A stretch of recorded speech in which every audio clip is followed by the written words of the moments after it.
Bonjour à tous et à toutes, j'espère que vous allez bien. Aujourd'hui, on se retrouve à nouveau pour un live métier. Alors, je suis Sixtine, l'animatrice pour ce live métier aujourd'hui. Je suis très contente de le partager avec vous. Comme d'habitude, chez MyFuture, on vous propose des lives pour pouvoir approfondir un peu vos connaissances professionnelles. Donc, ça va être avec des ateliers pour mieux comprendre comment fonctionne une entreprise, par exemple. Ça peut être des visites virtuelles, on va carrément aller dans une entreprise comme cet après-midi. Et aussi, on fait aussi des live métiers, comme on va faire aujourd'hui. On va aller à la rencontre d'un professionnel pour découvrir un peu mieux son métier, son parcours et tout le tralala autour de tout ça. Donc, n'hésitez pas à mettre des commentaires. Comme vous pouvez le voir, vous avez un chat à disposition. Le but, c'est vraiment que tout le monde discute ensemble pour qu'on puisse poser un maximum de questions et qu'on n'ait plus de questions à la fin de cette entrevue. C'est vraiment le but. J'en profite pour saluer, du coup, on a le collège Le Bosco à Nice, le collège Nelson Mandela à Noé en Occitanie et le collège Bellevue à Albi.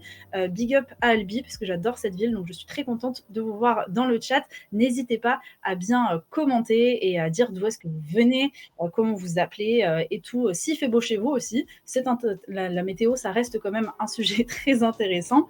Donc voilà, n'hésitez vraiment pas à commenter, c'est vraiment le maître mot. On fera aussi un petit quiz, donc n'hésitez pas, à nouveau, fait beaucoup n'hésitez pas, à noter les choses qui vous semblent le plus important, les plus importantes qu'on va aborder avec notre professionnel du jour. Vous allez voir, il a un super beau parcours, donc il a beaucoup de choses à vous dire, donc ça va être super intéressant. Donc notez bien tout ça, parce qu'ensuite on va faire un petit quiz pour voir qui sera le meilleur pour remporter la première place aujourd'hui pour ce live. Et donc, sans plus tarder, on va accueillir notre professionnel du jour. Aujourd'hui, on a la chance, pour répondre à nos questions, d'être en compagnie de Frédéric, qui est directeur recherche et développement à l'ESII. Je ne sais pas comment on le dit exactement. Comment ça va, Frédéric ? Bonjour Sixine, merci à vous pour cette présentation. Voilà, donc Frédéric Rieux, je suis le directeur de la recherche et développement chez la société ES2I ou ESII comme tu le souhaites. Okay. On peut dire les deux, alors ça va. Voilà, c'est ça. C'est une entreprise qui a 40 ans, qui a commencé un petit peu en mode à la Google dans un garage en Occitanie, du côté de Montpellier, et on est spécialisé dans la gestion des files d'attente. Alors moi j'ai un métier un petit peu particulier puisque donc je suis le directeur de la recherche et développement. Alors c'est un métier qui est très intéressant, puisque très riche et surtout très central dans une entreprise, puisque notre rôle est de construire les produits de demain. Donc on est vraiment très en amont par rapport à toutes les autres équipes de l'entreprise, puisqu'on est là pour réfléchir à ces futurs produits, réfléchir à de nouvelles solutions.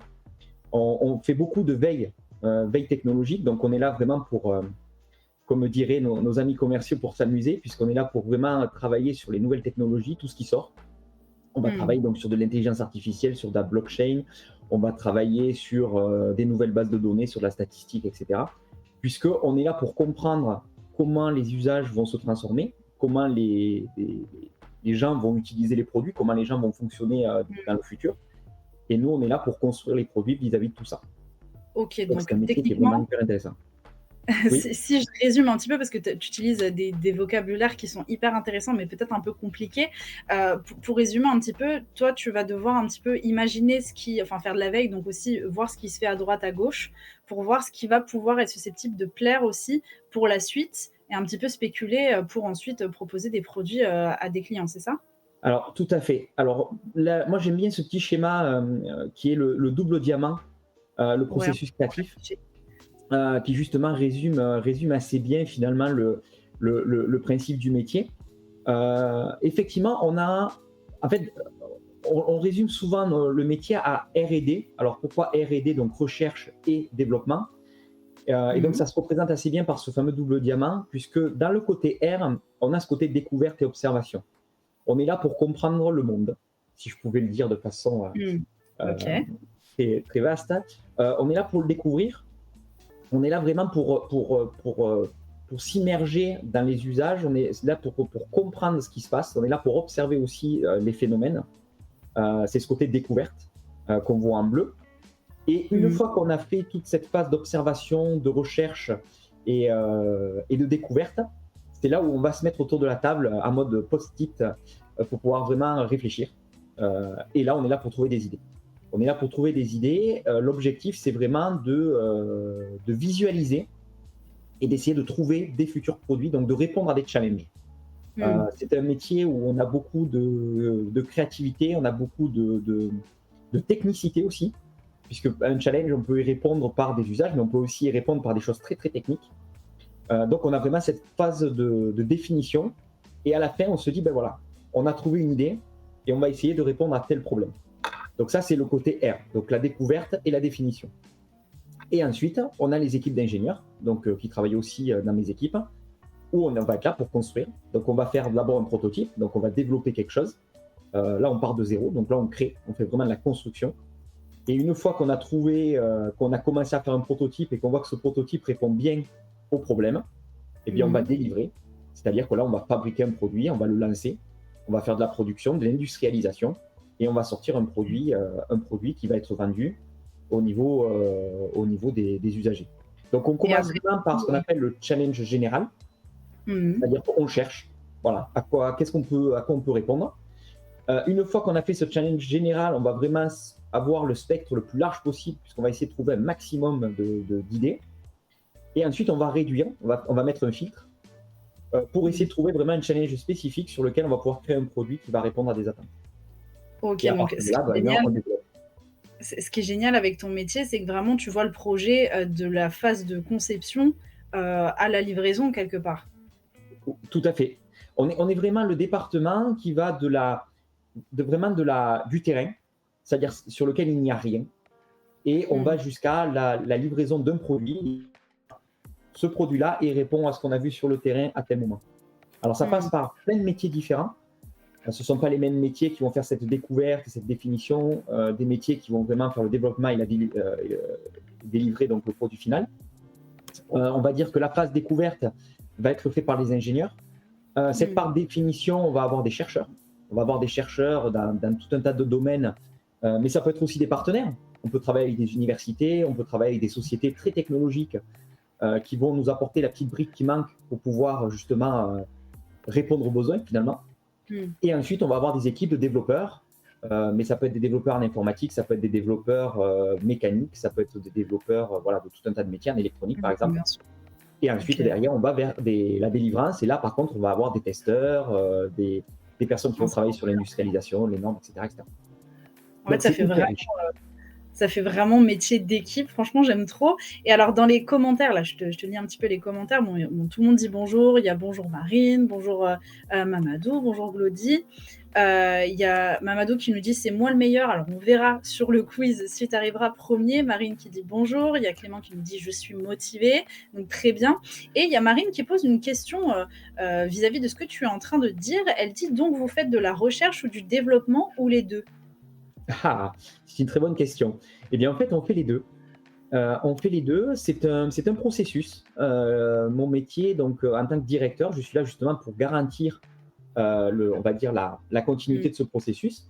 On va commencer par une phase de recherche, où là, on va avoir des chercheurs à qui on va proposer des challenges. Et ces chercheurs vont essayer de trouver des solutions pour les résoudre. Et une fois qu'ils ont trouvé une solution, ce sont les ingénieurs qui vont s'appuyer sur ces solutions-là pour développer et réaliser le produit. Donc, je fais vraiment les deux aujourd'hui. Ok, donc tu as ton mot à dire vraiment dans la recherche et dans le développement aussi. Voilà, c'est ça. Alors, le rôle du directeur, donc c'est un manager d'équipe. Effectivement, c'est très collaboratif. Donc, moi, j'ai 5 équipes qui travaillent pour moi, on va dire. Et je suis là donc pour organiser le travail de ces 5 équipes, de définir une stratégie pour eux. Et donc, ces 5 équipes ont chacune leur rôle. Je vais avoir des équipes d'ingénieurs qui vont être spécialisées dans le logiciel, puisqu'on est éditeur de logiciels. J'ai des ingénieurs qui vont être spécialisés dans le matériel, puisque des fois, le challenge, on doit le résoudre par du matériel, donc de la conception de bornes, par exemple, de la conception d'écran. Et ensuite, j'ai des équipes de chercheurs, donc qui vont être responsables des partenariats aussi, donc partenariats technologiques. Et j'ai des équipes de designers, UI/UX, où eux, ils vont vraiment réfléchir au cas d'usage, pour que ce soit le plus facile possible à utiliser. Okay. Et ensuite, voilà, j'ai une équipe qui va même faire de l'intégration pour pouvoir faire en sorte que le produit soit le mieux intégré possible dans les usages. OK, bah, très bien, merci pour cette réponse. Alors j'en enchaîne avec une autre de Clément qui te demande: «Faut-il parler des langues étrangères dans ton métier?» Oui, c'est alors une langue étrangère, il faut parler anglais, OK. c'est extrêmement important. Aujourd'hui, dès que vous vous intéressez un peu aux nouvelles technologies et à la technique, le monde est vaste et il est très Mmh. dynamique, extrêmement dynamique, beaucoup plus dynamique même, aujourd'hui avec toute l'interconnexion avec internet et une technologie, vous pouvez la trouver n'importe où dans le monde et donc Mmh. il y a un discours qui est commun à tout le monde, c'est l'anglais. Et donc, quand il y a une technologie qui vous intéresse, vous devez savoir parler anglais pour pouvoir discuter avec le partenaire, l'acquérir aussi, la comprendre et surtout, après, si vous voulez pouvoir l'utiliser ou l'intégrer. Donc, l'anglais est effectivement une langue absolument essentielle pour ce métier-là. OK, bon alors du coup Clément, j'espère que tu as compris le message. N'hésitez pas à me dire aussi, dans les commentaires si, vous êtes à l'aise avec l'anglais ou pas, parce que c'est vrai que, chez MyFuture, comme on fait énormément de live meetings, on se rend compte à quel point c'est hyper, hyper important aujourd'hui de parler anglais. Donc là, encore une fois, on voit avec le métier de Frédéric que c'est important.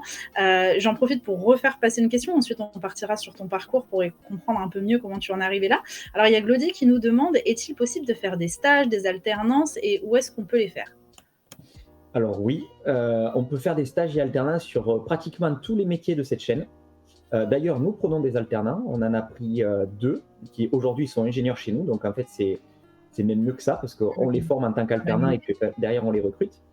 Euh, alors, ce métier-là est présent dans quasiment toutes les entreprises. Donc, il y a quasiment pas de limite au niveau des entreprises. Toutes les entreprises ont une R&D, puisqu'une entreprise vend OK. du produit. Et donc, à partir du moment où elle vend un produit, il faut bien une entreprise, enfin, il faut bien une équipe qui va les créer.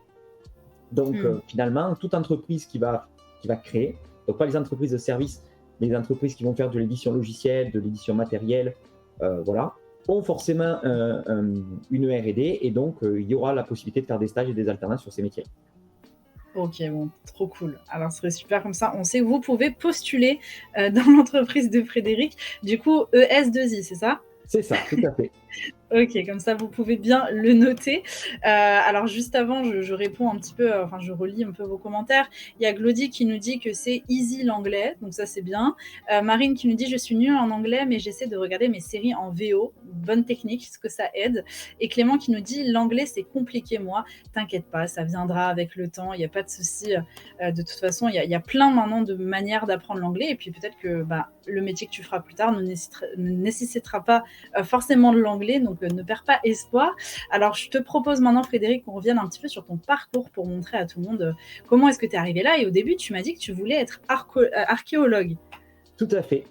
Alors, c'est vrai que j'ai un parcours qui est assez spécial, puisque jusqu'à la troisième, en fait, j'ai toujours été passionné par l'archéologie. Et c'était vraiment ce que je voulais faire. Donc j'ai fait du latin dès la sixième parce que vraiment je voulais me spécialiser dans la Rome antique ou dans l'Égypte. Donc j'ai fait vraiment, c'était les matières que j'avais choisies au niveau de la troisième. Et il y a une matière que je détestais par-dessus tout, c'était les mathématiques. Ok, Je détestais ça. moi Et aussi. voilà. Mais il se trouve que en troisième, je suis tombé sur un professeur qui a vu que j'étais vraiment très doué pour les maths, puisque voilà, c'était une matière que je détestais, je ne faisais jamais mes devoirs, je ne peux pas le dire, mais c'est comme ça. Et donc, il me piégeait en me mettant au tableau tous les matins pour que je fasse des exercices que je n'avais pas travaillé et que j'arrivais à faire, même quand on n'avait pas fait de cours. Oh, Et c'est donc, fou. il a Ouais. fini par dire à mes parents que c'était pas vers l'archéologie qu'il fallait me tourner, c'était vers les maths. Et donc, on va dire, malgré moi, je me suis retrouvé donc en direction d'une seconde et première spécialisée en mathématiques. Ok. Et je suis tombé sur un prof de seconde qui était vraiment excellent et qui m'a fait en fait comprendre que c'était vraiment les mathématiques. Pas quelque chose d'abstrait, mais vraiment de façon très concrète. Et du Mhm. coup, je me suis dit, ben, finalement, les maths, c'est pas si mal. Donc, on va faire des maths. Et donc, je me suis retrouvé en classe préparatoire après le bac à ce qu'on appelle donc MPSI et MP. Alors, je ne sais pas si ça a encore Ça, changé c'est... de nom. Ce qu'on Ouais, appelait anciennement les maths sup, maths spé, ok. euh, qui se sont très bien passés puisque j'ai obtenu un concours pour aller dans une école d'ingénieur que je n'ai pas faite puisque j'ai voulu aller dans une licence en mathématiques fondamentales. Et ensuite, OK. je suis allé en master 2, mathématiques fondamentales. Et là, je me suis spécialisé dans un domaine qui est la cryptographie, puisque ce qui me plaisait beaucoup, c'était vraiment tout ce qui était autour de la sécurité. Euh, D'accord. Alors la cryptographie, est-ce que tu peux un petit peu nous l'expliquer pour, les jeunes qui ne comprennent pas forcément, ce alors, terme? alors, la cryptographie, vous avez deux systèmes de cryptographie. Vous en avez un que vous connaissez tous, qui s'appelle le hacking. Mmh. Donc, le hacking, vous allez hacker un système. Et vous avez les cracking. Donc, c'était ce que je faisais. C'est-à-dire qu'on est là, non pas pour hacker le système, mais pour le casser complètement. Alors, la Mmh. différence entre les deux, c'est que quand vous faites du hacking, vous allez exploiter les faiblesses d'un système. C'est-à-dire, vous avez un système qui n'est pas à jour, vous avez un système qui possède des faiblesses, vous allez l'exploiter. Et donc, ça repose en fait sur des outils mathématiques qui sont très puissants. Et donc, quand vous faites du cracking, c'est qu'en fait, vous allez résoudre le problème de cryptographie pour faire en sorte de le casser, même si vous n'avez pas la clé. C'est-à-dire qu'en fait, vous effondrez complètement le système de sécurité.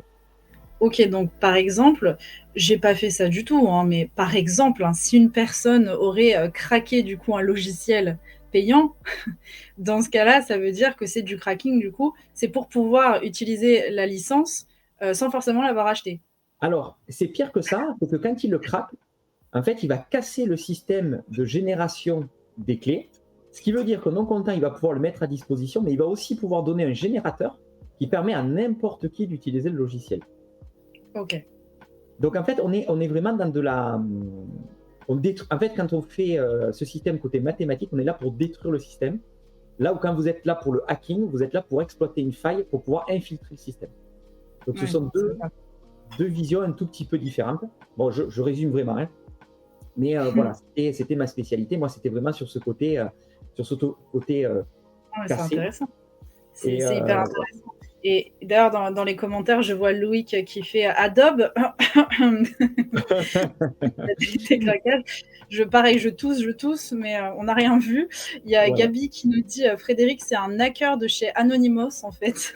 Voilà. Alors non, justement, parce que du coup, moi, ma spécialité, c'était justement donc de protéger les systèmes, puisque l'objectif de les casser, c'est aussi Mmh. de trouver de nouveaux outils mathématiques bien plus performants qui permettent de Mmh. sécuriser les systèmes. Voilà. Donc moi, Mmh. je ne faisais pas de hacking puisque je n'étais pas informaticien. Mmh. C'est-à-dire que moi, je faisais du cracking avec une craie et un tableau, ce qui peut paraître surprenant, mais qui est en fait beaucoup plus performant, qui est une autre façon de voir les choses par rapport à la sécurité. OK, alors il y a un autre terme là qui m'intrigue, c'est doctorat en géométrie discrète. Qu'est-ce que c'est que la géométrie, discrète? Je vais y arriver. Voilà. Alors du coup, à l'issue du master 2, alors c'est là où mon parcours a un petit peu changé. Je devais donc vraiment je me suis spécialisé donc en master 2, donc bac plus 5, sur ce système de cryptographie, et je devais faire un doctorat, donc un bac plus 8, donc être spécialiste, on va dire, de la spécialité, Mmh. en cryptographie. Il se trouve que donc, je devais partir à Paris pour faire ce doctorat, ça ne s'est pas fait. Je devais travailler pour l'industrie de l'armement, Mmh. et du coup, il a fallu que je me réoriente. Et on m'a proposé un doctorat donc, sur un domaine qui est un peu différent, qui est ce qu'on appelle la géométrie discrète. Alors, la géométrie discrète, en quelques mots, c'est vous transformer. Alors, comment faire simple? Quand vous prenez une photo, Ouais. vous avez face à vous un paysage, vous allez prendre une photo. En fait, une photo, c'est quoi? Ce sont des pixels, des petits carrés, Mmh. qui vont représenter sur votre téléphone portable le réel. Et donc, la Mmh. géométrie discrète, c'est tout simplement l'étude de ces photos. Donc, D'accord. l'étude d'images. De tous ces Euh, petits c'est ça. Donc, en fait, on va faire ce qu'on appelle de l'approximation, puisqu'on va approximer le réel. Donc, quand vous prenez une photo, vous avez une approximation de ce que vous voyez. Et faire de la géométrie discrète, c'est faire de la géométrie sur des approximations. mmh. C'est ça que j'ai OK. fait. Donc, j'ai fait par exemple beaucoup de traitements d'images pour des images d'astronomie, d'astrophysique. J'ai fait aussi du travail sur des images médicales, puisque par exemple, quand vous faites une radio, c'est quoi? Ben, vous allez essayer à travers tous les Mmh. tissus, vous allez essayer de voir l'os. Et donc, ben, vous avez des outils mathématiques de traitement qui vont permettre justement de définir si votre os il est cassé, s'il y a une aspérité sur l'os, etc. Et donc, Mmh. mon doctorat était justement sur le traitement de ces images. Et Alors, il bah y a un lien avec la cryptographie, c'est ouais. qu'une des méthodes classiques pour cacher de l'information, c'est d'insérer des messages codés dans des images sur Internet. Alors ça, je pense que sans le savoir, vous avez tous partagé des codes secrets, puisque quand vous allez sur Google Images, vous avez plein de photos. Et dans ces photos, qui sont souvent téléchargées et partagées par plein d'internautes, vous avez des petits malins qui viennent et qui insèrent du code dans ces photos. Et il faut savoir que dans une image, vous pouvez insérer plusieurs milliers de pages de livres sans le savoir. Et donc vous téléchargez l'image sans le savoir, vous la partagez avec vos amis sans le savoir, et du coup vous avez quelqu'un à l'autre bout de la planète qui lui sait qu'il y a du contenu dans cette image, et du coup il va pouvoir récupérer les informations dans cette image. Ok, donc par exemple on peut faire des codes secrets en s'envoyant des images. Exactement. Ah Et vous avez ouais. beaucoup de contenu là-dedans. Et donc, par exemple, vous le voyez aussi, c'est une méthode qui est très classique, où vous allez pouvoir aussi taguer les images. Ce qui veut dire que, par exemple, quand quelqu'un sort un film que vous téléchargez à Netflix, je vais vous donner une bonne raison de ne plus télécharger, de ne plus frauder. C'est que vous avez un code malveillant à l'intérieur, ce qui fait que la personne, elle suit à la trace qui utilise et qui regarde, visionne le film qui est partagé à travers le monde. C'est une des façons qu'on a de se protéger, et c'est quelque chose qui, par exemple, est utilisé dans les logiciels. Ok, donc parfois, vaut mieux ne pas savoir. Merci Frédéric Voilà. de casser les mythes. Et alors, j'ai une question intéressante vis-à-vis du doctorat. On a du coup Marine qui nous demande, c'est quoi un doctorat? Est-ce que c'est comme un master? Alors, c'est juste après le master. Donc, en fait, le parcours universitaire classique, c'est la licence qui dure 3 ans. Au bout des 3 ans, vous avez la possibilité de rentrer en master. Donc, c'est 2 ans après. Donc, c'est 3 ans, 2 ans de plus après les 3 ans de licence. Donc, ça fait bac plus 5. Et ensuite, le doctorat est une spécialité qui dure 3 ans supplémentaires. Donc, ça fait que vous allez arriver à bac plus 8. Alors, le doctorat, ce qu'on appelle, vous avez un titre de docteur. Alors, vous connaissez tous le docteur en médecine.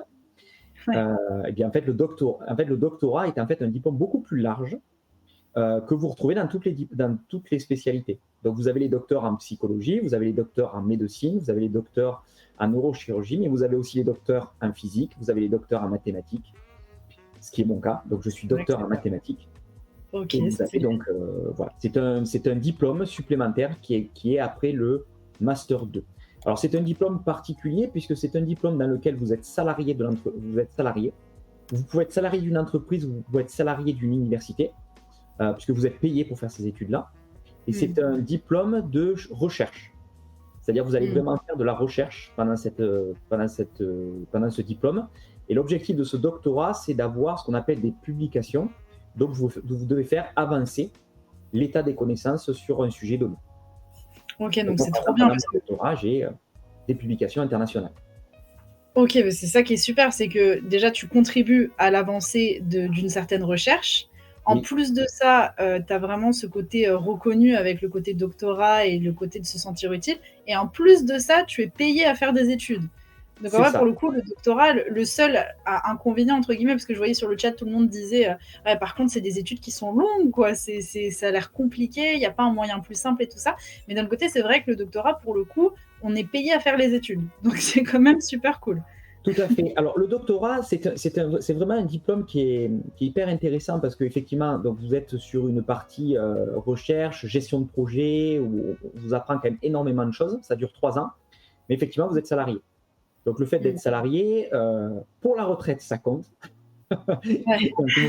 À ce moment, c'est important. Donc, oui, vous êtes salarié, vous êtes payé normalement. Moi, je ne vous cache pas que pendant mon doctorat, j'avais déjà acheté ma maison. Voilà, on vous considère comme étant. Alors, c'est un CDD de 3 ans, mais on vous considère vraiment comme étant sur le marché de l'emploi en tant que travailleur. Donc, ce sont des études, oui, mais avec un statut un peu spécial. Oui, bien sûr. Et du coup, comment tu es arrivé à ton premier emploi? Alors, après le doctorat, j'ai travaillé dans une société de conseil qui s'appelait Amesis Conseil, sur lequel donc j'étais mathématicien chez eux et je faisais de la modélisation de files d'attente. Donc, l'idée, c'était de comprendre les phénomènes de files d'attente et de voir comment on pouvait justement faire en sorte qu'il n'y ait plus de files d'attente quelque part. Et je suis rentré donc chez ES2I, donc, qui est la société pour laquelle je travaille toujours, qui était donc spécialisée de la file d'attente. Et l'idée, c'était de leur apporter donc de nouvelles solutions. et de structurer chez eux la partie recherche. Parce que OK. ES2I était une société qui faisait beaucoup de développement mais peu de recherche. Et là, l'idée, c'était d'arriver en amont pour pouvoir trouver des nouveaux produits. Mmh. Ensuite, 2 ans après, je suis devenu responsable de l'innovation. Donc l'innovation, c'est tout le côté, c'est un terme un peu générique pour vraiment parler du côté créatif. L'idée, c'était Mmh. vraiment d'organiser la créativité chez ES2I pour faire en sorte que les gens trouvent beaucoup de nouvelles idées. Et ensuite, je D'accord. suis devenu donc en 2017, donc 2 ans après, directeur stratégie, directeur innovation. Le terme change un peu puisque ça dépend vraiment des entreprises. En fait, le terme directeur R&D est un terme qui, on va dire, est un peu ancien. Dans les entreprises, maintenant, on appelle ça plutôt des directeurs innovation. Vous avez aussi OK. des entreprises qui appellent ça directeur stratégique. Voilà, ça dépend vraiment des. Et maintenant, le terme anglais qui est beaucoup utilisé, c'est CTO, OK. Chief of Technical Officer, qui est on va dire le terme en vogue, mais voilà, ça dépend un peu des entreprises dans lesquelles vous allez travailler, mais c'est le même boulot. Voilà. OK. On va dire OK, le terme le très plus à la mode aujourd'hui, c'est directeur innovation ou directeur stratégique. OK, bah, merci pour, ces informations. On a Glody, sur le chat, qui nous demande, est-ce que, tu travailles toujours en intérieur et est-ce qu'il y a des déplacements? Alors oui, je travaille dans un bureau puisque, on va dire une grosse partie de mon temps, c'est quand même de faire de la veille et de l'organisation et de la stratégie puisque j'ai 5 équipes à m'occuper, donc chaque équipe, je dois leur donner leur mission et les objectifs pour pouvoir, répondre et développer un produit. Par Mmh. contre, j'ai pas mal de déplacements, alors soit chez les clients pour faire cette phase d'observation, c'est-à-dire je vais beaucoup chez les clients voir comment ça se passe, voir un petit peu s'il n'y a pas des choses sur lesquelles je peux trouver des nouvelles solutions. Et je fais aussi pas mal de salons où là je vais voir des nouvelles technologies. Donc je vais Mmh. sur des salons, par exemple, je vais aller à Paris sur le Vivatech, qui est le salon des toutes nouvelles technologies, où là je vais Mmh. aller voir ce qui se fait de mieux dans tous les domaines. Par exemple, là je suis beaucoup intéressé dans la robotique, dans l'intelligence artificielle, dans tout ce qui est blockchain. Et donc là je Mmh. vais aller sur le Vivatech voir qui sont les meilleurs dans ce domaine pour pouvoir potentiellement récupérer leur technologie et l'intégrer dans nos produits. Donc c'est ce type de OK. développement qu'on est amené à faire en tant que directeur R&D. OK, ouais, comme tu me disais, de faire toujours un peu de la veille, voir ce qui se fait à côté et tout pour être, au taquet. Donc ça me fait rire parce que sur le chat, tout le monde dit, par exemple, là, il y a Glody qui dit: «Ouais, en gros, pour faire ton métier, il faut un cerveau». Oui, du coup, oui. Alors, Mais il faut soit un cerveau, soit être. En fait, c'est un métier très créatif. C'est un métier où il faut être très ouvert. Voilà, en fait, il ne faut pas être fermé, enfermé. Si vous restez enfermé dans un bureau, ça marche pas. Il y a mmh, beaucoup de vidéos, par exemple, sur l'innovation que je vous invite à aller voir, où parmi les vidéos pour des personnes de mon métier, on va leur parler d'art, mmh, de créateurs d'art, de créateurs, par exemple, de pièces d'orfèvrerie, tout simplement pour s'ouvrir au maximum et à être toujours être toujours dans l'imaginaire. L'objectif, c'est d'être dans l'imaginaire pour essayer vraiment de réfléchir aux meilleures solutions possibles. Et même si, donc, moi, je suis à un poste de directeur, donc forcément, on me demande d'être plus créatif que les autres, puisque c'est moi qui dois définir la stratégie. Mais pour autant, vous avez plein de métiers sur lesquels je m'appuie, sur lesquels, justement, vous pouvez apporter, on va dire, votre pierre à l'édifice, parce que je ne fais pas tout seul. Hein. C'est pas un métier où vous êtes seul. C'est un métier où vous travaillez tout le temps avec du monde. Vous avez besoin d'être tout le temps entouré, vous avez tout le temps besoin de discuter, vous avez tout le temps besoin d'échanger. Et il y a beaucoup de personnes dans ce métier-là qui peuvent vous apporter aussi beaucoup. Et c'est là où, même si ce n'est pas le métier de directeur R&D que vous visez, vous avez plein d'autres métiers euh, qui peuvent qui vous font ouais. participer justement à cette conception-là et sur lequel vous pouvez vraiment vous engager. OK, bah, merci, pour cette réponse. Donc comme vous avez déjà pu le voir, j'ai lancé déjà un quiz, donc n'hésitez pas, à y prendre part, c'est juste dans l'onglet sondage. Je vous invite à être nombreux parce que attention, il y a Loïc dans le chat et Loïc est extrêmement fort, extrêmement rapide, donc je compte sur vous pour le battre. Je vais le lancer, vous allez voir, c'est très, très, très simple. C'est juste histoire de voir si vous avez suivi. Allez, c'est parti pour la première question. Frédéric exerce le métier de directeur en recherche et développement, directeur pôle multivision recherche ou directeur et collaborateur artistique. Donc, n'hésitez pas à répondre. J'attends que tout le monde puisse répondre. Bon, c'est bien. Frédéric, tout va bien. 100% de bonnes réponses. Tout le Donc monde ça a suivi jusque-là. OK, ça c'est bien. Effectivement, il est bien directeur en recherche et développement. On va passer à la prochaine question. Initialement, il voulait faire des études de médecine, architecture, archéologie ou design. Je vous laisse répondre tranquillement. J'attends que tout le monde réponde. Ah là, il y a une toute petite marge d'erreur, mais à 88%, vous avez la bonne réponse. On va passer au résultat. Ah non, bah la personne qui avait mis médecine a rechangé et s'est remis en archéologie. Effectivement, il avait fait des études, enfin, il voulait faire des études pour devenir archéologue et c'est parti pour le leaderboard. Qui a gagné cette manche? Eh bien, c'est Loïc, sans trop de suspense, mais avec 12 secondes, 14 secondes derrière Marine, donc beau score, bravo. Ensuite, on a Jules, on a Noah, on a Gabi, on a Glody, on a Clément, on a Mamadou, on a Clotilde. Bref, tout le monde suit. N'hésitez pas à mettre dans les commentaires votre classement et vos ressentis, comme d'habitude. Si vous avez des questions, encore une fois, le live métier est fait pour. Et Frédéric, je te propose qu'on passe à la suite et qu'on aille regarder un petit peu les deux choses que tu préfères dans ton métier, les deux choses que tu aimes le moins. Donc, dans les choses que tu préfères, tu m'as dit, comme tu nous l'as déjà dit juste avant, la créativité et la stratégie. Qu'est-ce qui te plaît autant dans ces domaines? Alors, c'est vrai que c'est un métier qui est vraiment dans le côté créatif. On est là pour créer des choses. Donc, c'est vrai que c'est une des choses qui est le plus intéressant dans ce métier-là. On est amené vraiment à aller chercher des métiers, des choses complètement surprenantes. Moi, par exemple, alors, une petite anecdote sur le côté créatif. Donc, comme je vous l'ai dit, je travaille dans les gestions de files d'attente. Et un jour, je tombe sur des puces électroniques pour pouvoir suivre les chats dans les jardins. Je ne sais pas si vous avez déjà vu ces petits colliers-là. Et moi, je tombe là-dessus, je me dis, tiens, c'est génial. Je vais fabriquer un objet pour suivre les clients dans un espace d'accueil. Et donc, du coup, on a développé sur la base d'une puce de géolocalisation pour chats, un dispositif qui aujourd'hui est déployé dans plus de 200 boutiques à travers le monde, dans les boutiques Nespresso. Wow, mais comment ça marche? Et donc, on a fabriqué une petite carte électronique. Ouais. Et en fait, vous mettez ça dans votre poche, vous allez vous balader. Et nous, on sait en temps réel où est-ce que vous vous trouvez. Et une fois que c'est votre tour et que vous voulez, par exemple, un conseiller dégustation de café, eh bien, vous utilisez votre petite carte pour appeler votre conseiller qui vient à votre rencontre et qui vient vous servir un café, quoi. Et donc, on a ce dispositif-là qui a été utilisé. Donc, on est vraiment dans de la, comment dire, dans de l'ouverture. Hein.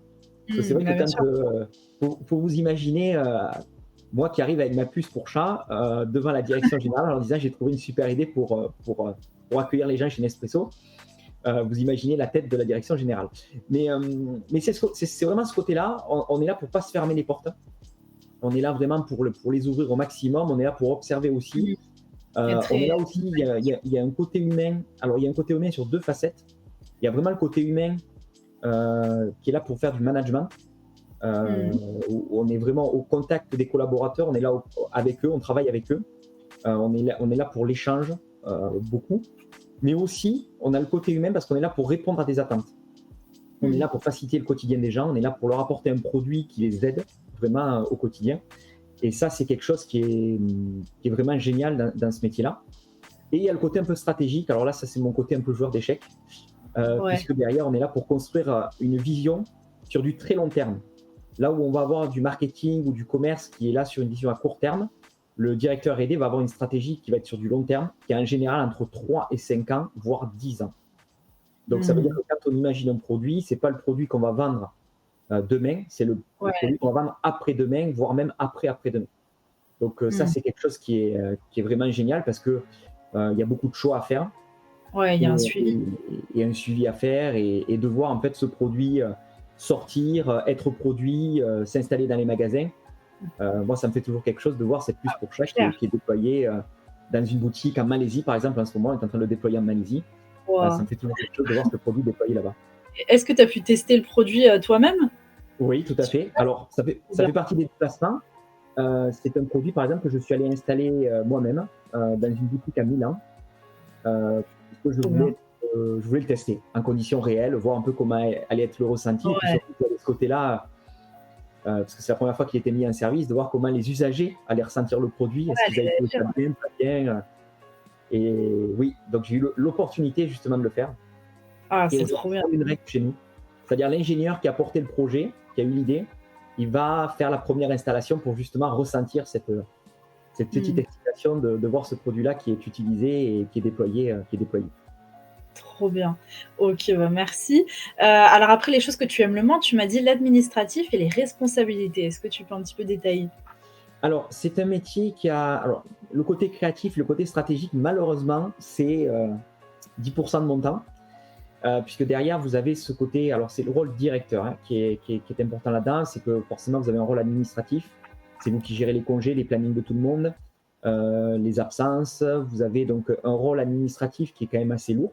Ça fait partie du métier de directeur. Et il y a quelque chose aussi qui est particulier, c'est le côté responsabilité. Du coup, enfin, alors c'est pas une chose que j'aime le moins en fait, parce que ça fait partie du métier, il faut l'accepter. C'était surtout ce que je voulais que vous ayez en tête, c'est que quand on prend un poste de manager ou un poste de directeur, c'est pas oui oui. Vous avez le côté créatif, stratégique qui est super, mais vous avez voilà un côté administratif important et un côté responsabilité. Quand vous faites une Mmh, erreur, c'est vous qui bien faites sûr. cette erreur-là. Quand on vous pose une question, c'est parce que derrière vous avez un rôle d'arbitre. C'est là que c'est vous qui êtes là pour arbitrer, pour faire un choix. Et quand vous prenez cette décision-là, vous êtes le seul à prendre la décision. Alors même si vous pouvez discuter avec des collègues qui vous apportent leurs arguments, c'est jamais simple, mais Mmh. ça fait partie des choses qui sont compliquées, puisque voilà, vous avez ce rôle d'arbitre et on vous impose finalement un choix, puisque quand vos collègues viennent vous voir en vous disant, ben Fred, voilà, on a deux solutions, laquelle on prend, eh bien vous êtes le seul à prendre cette décision-là en bout de course. Donc c'est quelque chose voilà, qui fait partie du métier et qui est difficile et qui peut parfois amener pas mal de stress, parce que quand vous avez fait le choix, je peux vous dire que Ouais, vous êtes c'est tout clair. seul pendant un petit moment jusqu'à vous rendre compte si vous avez fait le bon choix ou pas. Ouais, le petit coup de stress, quoi, mais bon, après, c'est un peu, le challenge du métier. Alors ensuite, si on passe après, je t'ai demandé de me donner des clichés ou des anecdotes et tu m'as parlé de ce fameux professeur, qui t'a tourné vers les maths. Donc tu nous en as parlé un tout petit peu pendant le parcours, souvenez-vous, pour ceux qui nous suivent. Mais qu'est-ce qu'il a fait exactement, pour toi? Alors, c'est vrai que c'est particulier parce que, comme je disais, jusqu'à la troisième, c'était vraiment l'archéologie. Mmh. J'ai toujours aimé tout ce qui était lieds anciennes et les civilisations anciennes. Mmh. Et c'est vrai que j'ai toujours eu un petit côté doué pour les maths. Et voilà, c'est vrai que c'était une voie qui était quand même assez royale, les mathématiques, c'est toujours le cas. Mmh. Et donc, ce professeur trouvait que c'était un gâchis que je n'aille pas vers ces disciplines. Et donc, il a Mmh. passé, on va dire, 6 mois à me challenger, on va dire ça comme ça, puisque c'était, on va dire, une espèce de combat entre lui et moi, parce que moi, je refusais de faire ses Mmh. devoirs et lui, il m'imposait de les faire en me collant au tableau tous les matins pour pouvoir faire les exercices au tableau. Et finalement, il a essayé de me montrer à quoi ça servait et que Mmh. c'était pas du tout ce que j'imaginais. Et il m'a amené petit à petit à apprécier cette matière, puisque lui, il appréciait beaucoup, puisqu'il était professeur de mathématiques, en me montrant, on va dire, l'envers du décor. Et donc, on va dire, malgré moi, j'ai fini par accepter un petit peu, on va dire, cette voie-là. Et je peux dire qu'il avait quand même raison, puisqu'aujourd'hui, c'est un métier qui est quand même assez passionnant. Mais c'est vrai que quand Mmh. on est en troisième, la façon dont on enseigne les mathématiques, c'est compliqué, puisqu'on ne perçoit pas son utilité. C'est vrai que moi, je vois beaucoup de personnes sur les réseaux sociaux qui disent le théorème de Pythagore ne m'a jamais permis d'acheter une baguette de pain. Et c'est vrai qu'il y a un ressenti sur cette matière-là qui est très particulière. Et il faut attendre quelques années pour vraiment comprendre son utilité. Mmh. Et lui, il a essayé justement d'anticiper ça. Ouais, Et ça c'est un petit peu le même phénomène avec la philosophie. C'est souvent quand on grandit un peu par la suite qu'on comprend mieux. C'est vrai que parfois c'est compliqué d'avoir le déclic tôt. Comme dit Marine, les maths, c'est tellement plus facile avec un bon prof et bah, là, je pense que c'est un petit peu la conclusion, en fait, qu'on peut donner un peu à ton histoire et puis heureusement qu'il s'est accroché et pour oui, que tu aies vraiment ce déclic au final et en deuxième du coup cliché, en cliché, tu nous as dit: «Les directeurs sont juste là pour râler sur les collaborateurs». alors oui, alors ça c'est le grand cliché du manager. Quand on est directeur, on est haut placé, on râle sur les autres, on les exploite.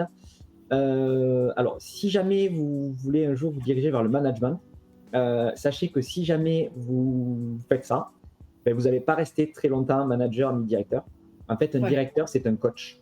Il faut Mmh. vraiment le voir comme un entraîneur d'une équipe. d'une équipe de foot, entraîneur d'une équipe de basket. Vous avez des compétences, mais vous n'avez pas toutes les compétences. Moi, aujourd'hui, par exemple, j'ai des développeurs dans mon équipe, je ne suis pas développeur. Je ne suis pas capable de développer comme eux développent. Un manager, il est là justement pour exploiter au maximum les compétences de tout le monde, et vous êtes un maillon de cette chaîne. Vous êtes un coach qui est là pour justement voir les opportunités, voir les personnes, et vous êtes autant managé par vos équipes que ce que vous voulez manager. C'est-à-dire qu'eux vont arriver avec des idées, ils sont là pour vous dire des fois quand vous vous trompez, et justement, c'est ça tout l'intérêt.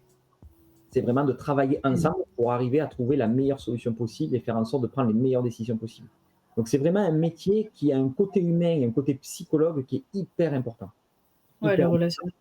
Et ne croyez pas qu'un directeur est là pour cracher sur ses collègues. S'il le fait, c'est un mauvais directeur. Et moi, il y a une petite phrase de Michael Dell que j'adore. Alors, Michael Dell, c'est celui qui fait les ordinateurs, qui disait qu'on ne quitte jamais une entreprise, on quitte toujours un mauvais manager. Et aujourd'hui, c'est le cas. C'est-à-dire que les collaborateurs, quand ils ont un mauvais manager, quelqu'un avec qui ils ne peuvent pas discuter, quelqu'un qui leur crache dessus, ils s'en vont. Et un manager qui est tout seul, c'est plus un manager. Ouais, donc, c'est comme dans la vie, hein. C'est clair que les gens désagréables, on préfère les fuir. Tout à fait. Donc, c'est un métier vraiment de collaboration. On est là en collaboration, on est là vraiment pour discuter avec eux, et vous êtes là en fait pour organiser cet échange. C'est ça le métier. Et si vous donnez les meilleurs outils possibles à ces gens-là pour qu'ils discutent avec vous, eh bien, ils vont vous apporter des idées, ils vont être proactifs, ils vont être créatifs eux aussi. Et ensemble, parce que le mot c'est ensemble, on va pouvoir construire la meilleure chose possible. Donc eux s'appuient sur certaines de mes compétences, qui est ce côté un peu stratégique, un peu visionnaire. Et moi, je m'appuie sur leurs compétences techniques, dans lequel moi je leur apporte une technologie, je leur dis, ben voilà, qu'est-ce que vous en pensez? Et eux, ils vont me disséquer le truc en me disant, bon ben Fred, ça c'est top, ça c'est nul, ça peut-être qu'on peut le bricoler un peu. Et eux derrière, ils vont acquérir cette technologie-là et ils vont vous faire des propositions pour répondre à la problématique que vous avez soulevée. Ok, très bien. Alors on a Marine sur le chat qui demande si un directeur c'est comme un leader au final. Exactement. En fait, vous êtes un leader pour cette équipe, et il y a un côté exemplarité, parce que vous ne pouvez pas être un bon leader si vous n'êtes pas exemplaire. Moi, c'est la phrase que quand j'en parle avec des managers, c'est vraiment une phrase que je leur dis vraiment premier. Vous devez faire vous-même ce que vous attendez de vos collègues. Donc, si vous voulez qu'ils soient assidus, si vous voulez qu'ils soient constructifs, vous devez vous-même être assidu, vous devez vous-même être constructif. Et vous êtes là vraiment pour les tirer avec vous vers une solution dans laquelle ils doivent être fiers aussi. Quand on a créé, par exemple, si je reprends mon histoire de badge pour chat, quand on a créé le produit, il faut savoir que je me suis trompé sur la technologie, sur une partie de la technologie. Et c'est un collègue qui justement m'a dit, Fred, je pense que tu fais une erreur, mais j'aime bien ton idée. Donc, laisse-moi faire quelque chose et je te propose une solution. Et si vous êtes un directeur qui est juste là pour aller sur vos collaborateurs en disant non, c'est moi le boss. Donc tu vas faire ça. Sans réfléchir vraiment. En fait, ça aurait été un échec. Et lui, justement, je lui ai dit non, t'es plus technique que moi, tu maîtrises mieux les choses. Vas-y, montre-moi qu'est-ce que toi tu aurais fait si tu avais été à ma place. Et c'est lui qui a trouvé la solution technique, et c'est lui qui a fait que le produit justement est arrivé à ce stade de maturité qu'on a pu déployer au niveau du marché. Donc voilà, vous êtes là vraiment pour amener avec vous toute une équipe, amener avec vous des gens, et faire en sorte qu'ils vous suivent parce que la vision que vous leur apportez leur plaît, et ils ont envie d'aller dans cette vision-là. Ok, très très bien. Alors on va passer déjà à la prochaine slide parce que le temps file et ça fait déjà 46 minutes qu'on est en train de parler. Oui. On s'en rend vraiment pas compte. Donc alors, les déplacements pro, on y a déjà répondu. Maintenant, au niveau des horaires des week-ends, jours fériés et les vacances, est-ce que tu es sur une base assez classique ou est-ce que ça diffère vu que tu as un poste de direction? Alors, honnêtement, les horaires, les week-ends, je les ai, mes vacances aussi. Il y a ce côté responsabilité où effectivement, j'ai quand même ma boîte mail qui est quand même, on va dire, ouverte, que je consulte pendant les week-ends et les jours fériés et les vacances pour m'assurer qu'il n'y ait pas de soucis. Ouais. Mais ça restera, et puis voilà, on peut quand même se déconnecter. Il n'y a pas trop de problème avec ça.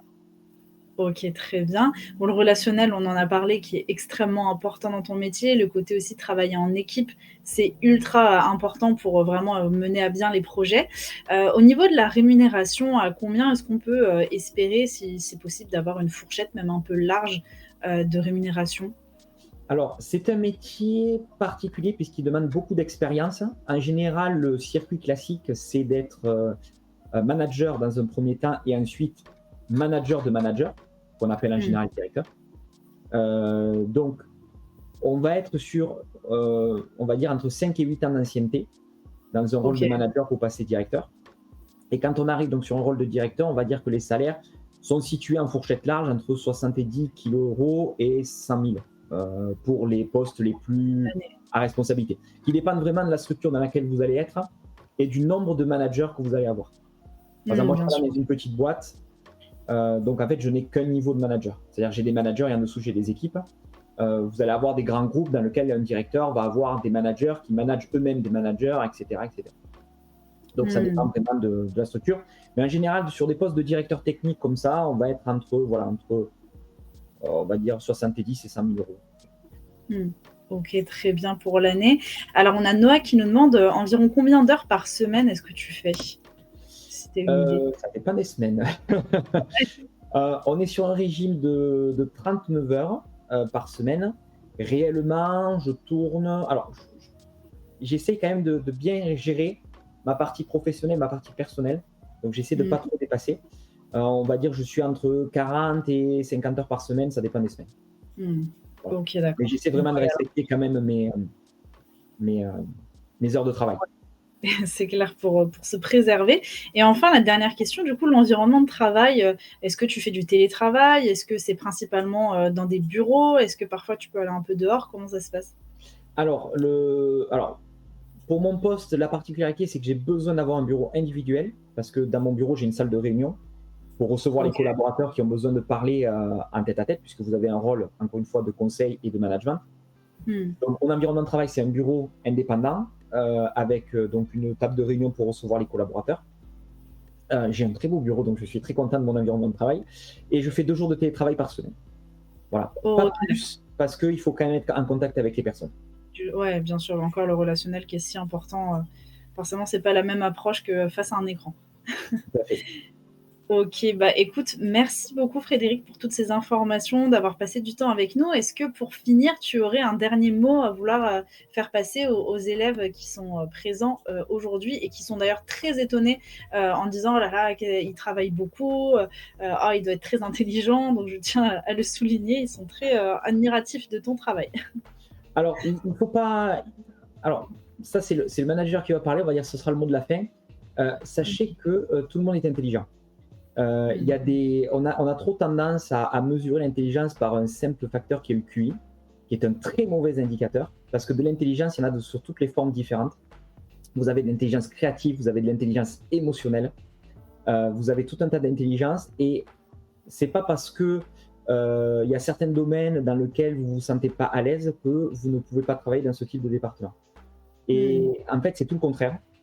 Chaque personne a beaucoup de choses à apporter. Vous avez une intelligence propre à vous et vous pouvez apporter beaucoup de choses dans l'observation, dans la création, dans l'émotionnel.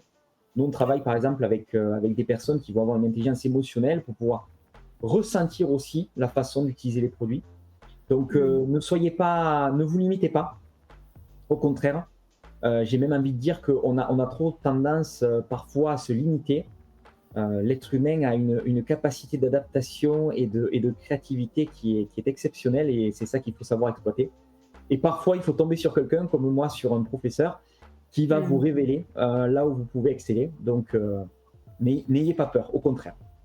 OK, il faut se lancer. En tout cas, merci, le message est passé. Donc là, on te remercie dans le chat. Il y a Mamodo qui nous dit ah non, il y a Gaby qui nous dit: «Merci Frédéric». On a merci monsieur de Jules. On a Glody qui nous dit: «Merci, j'ai beaucoup appris». Noah qui dit: «Merci Frédéric». Mamadou qui dit: «Non, encore non, ne nous quittez pas». Louis qui nous dit un beau message. Enfin bref, des éloges. En tout cas, encore une fois, merci Frédéric d'avoir pris de ton temps pour venir aujourd'hui nous parler de ton métier. C'est passionnant. J'ai appris plein de choses aussi sur tout ce que tu disais là, avec le craquage, avec le piratage. Ça reste hyper intéressant, tout ce qui est dans le domaine du numérique et tout ça. En tout cas, on te souhaite beaucoup de succès. Encore inventer plein de choses trop trop cool et trop innovantes comme la puce avec le chat, que je trouvais vraiment une très très bonne anecdote. Et puis, très belle continuation à toi. Et merci à vous aussi de nous avoir suivis dans ce live métier. J'espère que vous avez apprécié. En tout cas, merci d'avoir autant commenté. Ça fait plaisir de voir du monde.